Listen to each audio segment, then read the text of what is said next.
नमस्कार, मैं अभिनेंद्र। स्वार्थ, लालच और खत्म होती मानवता, ये लक्षण केवल गैरों में नहीं होते, कभी कभी अपनों में भी होते हैं और इसकी वजह ज्यादातर संपत्ति और पैसा होता है। ये बीमारी जब गहरी और गहरी हो जाती है तो इसका अंत किसी की मौत से नहीं होता, अंत होता है मानवता की मौत से। 14 नवंबर 2022 दिन सोमवार पूरा देश बाल दिवस मना रहा था। भारत के पहले प्रधानमंत्री जवाहरलाल नेहरू बच्चों से कितना प्यार करते थे, इसके बारे में आज के मासूम बच्चों को बताया जा रहा था। गाजीपुर शहर के खोआ मंडी स्थित किड्जी स्कूल में छोटे छोटे बच्चे प्रतियोगिता में भाग ले रहे थे। बाल दिवस पर ज्ञान और मानसिक विकास की नई परिभाषा से मासूमों को रूबरू करवाया जा रहा था। तो वहीं शहर के सुभाष नगर स्थित शाफेज पब्लिक स्कूल में बच्चों ने रंगारंग कार्यक्रम के माध्यम से अपनी शिक्षा का परिचय दिया। मुख्य अतिथि के रूप में आए गाजीपुर के बेसिक शिक्षा अधिकारी हेमंत राव ने बाल दिवस के महत्व पर प्रकाश डाला। डायरेक्टर नदीम अदामी ने बोर्ड परीक्षा में सर्वोच्च अंक लाने वाले छात्रों को सम्मानित किया। मकसद एक ही था कि ये बच्चे शिक्षित होकर देश का नाम रोशन करें, स्वार्थ और लालच से दूर होकर सबका सम्मान करें। अब अभिषेक यादव को ही ले लीजिए। अभिषेक युवा समाजसेवी हैं, गाजीपुर के रहने वाले हैं। गाजीपुर में लगातार समाज सेवा का काम करते हैं। बाल दिवस पर अपने संस्कारों का परिचय देते हुए अभिषेक और छात्र नेता दीपक उपाध्याय और उनकी टीम ने जिला अस्पताल में दूध का वितरण किया। स्वार्थ और लालच को छोड़ अपने दादा लोकतंत्र सेनानी बाबूलाल मानव के साथ मिलकर और उनके मार्गदर्शन में चलकर समाज की सेवा कर रहे अभिषेक ने कहीं ना कहीं गाजीपुर का नाम तो रोशन कर ही दिया है। अभिषेक के साथ संदीप राय, विशाल चौधरी, अनूप मोनू इत्यादि युवा भी मौजूद थे।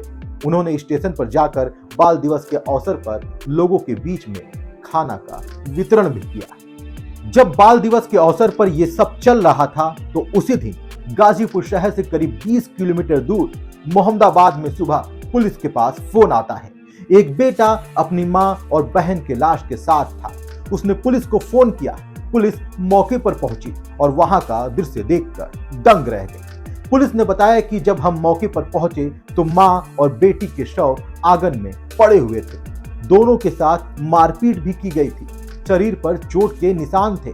दोनों के मुंह से खून निकल रहा था। बेटे ने हत्या के पीछे गांव के एक युवक का नाम बताया था। पुलिस ने दोनों शवों को पोस्टमार्टम के लिए भेज दिया था। बता दें कि कौशल्या देवी जिनकी उम्र 75 साल थी और उनकी बेटी मालती देवी जिनकी उम्र 35 वर्ष थी, दोनों की रविवार देर रात हत्या कर दी गई। बताया जा रहा है कि मां की तबीयत खराब होने पर बेटी ससुराल से मायके अपनी मां की देखभाल करने के लिए आई हुई थी। वो करीब 15 दिनों से मां के साथ रह रही थी।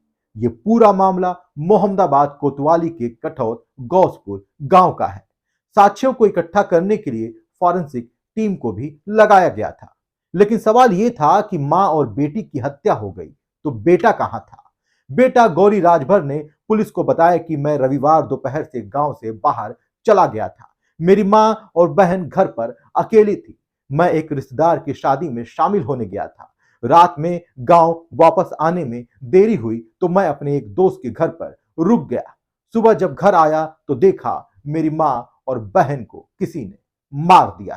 कल सुबह थाना मोहम्मदाबाद पुलिस के पास ये सूचना आई थी कि थाना क्षेत्र में एक गांव है कठैत, वहाँ पे 2 महिलाओं की डेड बॉडी एक घर में पड़ी है। इस सूचना पे तत्काल थाना प्रभारी क्षेत्राधिकारी, उस क्षेत्र के अपर पुलिस अधीक्षक ग्रामीण, मेरे द्वारा स्वयं आईजी महोदय भी इस घटना की संवेदनशीलता को देखते हुए मौके पर पहुंचे थे। इसमें जो हमारे एसपी ग्रामीण हैं उनके नेतृत्व में, उनके सफल निर्देशन में इस पूरी घटना का अनावरण किया गया है। लेकिन मां और बेटी की हत्या हुई कैसे? इधर आईजी रेंज वाराणसी के सत्यनारायण और गाजीपुर जनपद के नवागत एसपी ओमवीर सिंह ने घटना स्थल का निरीक्षण करने के साथ परिजनों से पूछताछ की। बेटे ने पुलिस को बताया कि वो प्रॉपर्टी डीलिंग का काम करता है। कुछ महीने पहले उसने गांव के एक युवक की जमीन को बेच दिया था। युवक के बाहर होने के कारण थोड़ा पैसा उसने प्रधान को दे दिया और थोड़ा पैसा खुद रख लिया। कुछ दिनों बाद जब युवक उनसे पैसे मांगने लगा तो उसने पैसा ना होने की बात कही तो युवक धमकाने लगा, जिस पर गौरी ने कहा कि मैं अपना घर बेचकर पैसा दे दूंगा, बस थोड़ा समय दे दो। गौरी यानी वो बेटा जिसकी मां और बहन की हत्या हुई। इस बात को लेकर गांव में पंचायत भी हुई, लेकिन कोई हल नहीं निकला। बेटे गौरी ने 2 नामजद और 2 अज्ञात के खिलाफ एफआईआर दर्ज करवाया है, लेकिन सवाल यह है कि बेटा घर बेचकर पैसा देने वाला था तो उस पैसे का क्या हुआ जो उसने रखा था। उसके साथ पैसा रखने वाले ग्राम प्रधान का बैकग्राउंड क्या है, ग्राम प्रधान ने जो पैसा रखा था उसका क्या हुआ, क्या घर के अन्य सदस्य घर बेचने के लिए तैयार थे। अब यही हो जाता है खुलासा। जी हां, वो खुलासा जिसने समाज की सारी सामाजिकता को तार तार कर दिया। मां की ममता और बहन के प्यार का गला घोट दिया गया। पुलिस को मामले की जांच से भटकाने के लिए आरोपी गौरी राजभर ने खुद ही पुलिस को हत्या की जानकारी दी थी।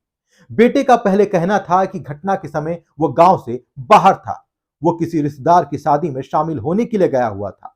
हालांकि पुलिस ने जब शक्ति से पूछताछ की तो बेटे ने सच बता दिया। बता दें कि आरोपी बेटा प्रॉपर्टी डीलर है। वो पैसा चुकाने के लिए घर बेचना चाहता था, लेकिन मां इसके लिए तैयार नहीं थी, इसलिए उसने अपनी मां और बहन की हत्या कर दी। गौरी राजभर का कहना था कि घर के कागज मां के नाम से थे, इसलिए वो घर नहीं बेच पा रहा था। इसके बाद उसने मां को मारने का प्लान बनाया। हालांकि वो बहन को नहीं मारना चाहता था, लेकिन घर में होने के कारण उसको भी मारना पड़ा। इसमें जो मृतका है उसी के बेटे द्वारा यह अपराध कारित किया गया था। इसके मूल में करीब 2 वर्ष पहले एक ज़मीन का सौदा हुआ था। उस ज़मीन के सौदे में वो सौदा करीब 23 लाख का था, जिसमें 11.5 लाख रुपए जो इस घटना का अपराधी मेन अभियुक्त है गौरी शंकर, उसके पास थे। गांव में अब पंचायतें हो रही थी। इस दौरान पिछले विगत 2 वर्षों में लगभग 6-7 बार पंचायत हुई, जिसमें उस पर यह दबाव बनाया गया कि भाई पैसे वापस दिए जाएं। उसके पास पैसे देने का कोई जरिया मास नहीं था, केवल एक मकान था जिसमें उसकी बूढ़ी माताजी वह स्वयं रहते थे, और वो मकान उसकी बूढ़ी माताजी के नाम था। जब उसने बेचने का प्रस्ताव अपनी माँ के सामने रखा तो उन्होंने उसका विरोध किया। इसी से कुपित होकर इसके द्वारा अपनी माताजी तथा इसकी बूढ़ी माता की सेवा के लिए इसकी एक बहन आई हुई थी, दोनों की 13/14 रात में हत्या कर दी गई। तथा एक कहानी इसने गढ़ी जिसमें इसने गांव के कुछ लोगों को नामित किया था एफआईआर में, लेकिन हमारी जो एसओजी टीम है, सर्विलेंस टीम है, टेक्निकल सर्विलेंस है और मैनुअल हमारी मुखबरी से जो सारे साक्ष्य आए पुलिस के सामने, उसमें गौरी शंकर का पूर्ण रूपेण इसमें हाथ पाया गया और उसने इस अपराध को एक गिल्ट कॉन्शियस के साथ स्वीकार भी किया है। आज उसे कल रात गिरफ्तार करके जेल भेजा जा रहा है। ये उत्कृष्ट अनावरण हमारी एसओजी टीम और मोहम्मदाबाद थाना पुलिस ने किया है।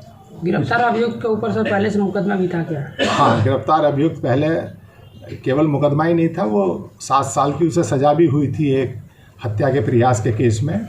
इसके अलावा एक मुकदमा जिस परिप्रेक्ष्य में इसने अब हत्या, एक मुकदमा 406 का जो इसने पैसा हड़पा था उसका भी लिखा था, उसमें भी ये जेल गया था। क्या सर कोई इसका और मददगार भी है जो घटना करने में मदद किया हो?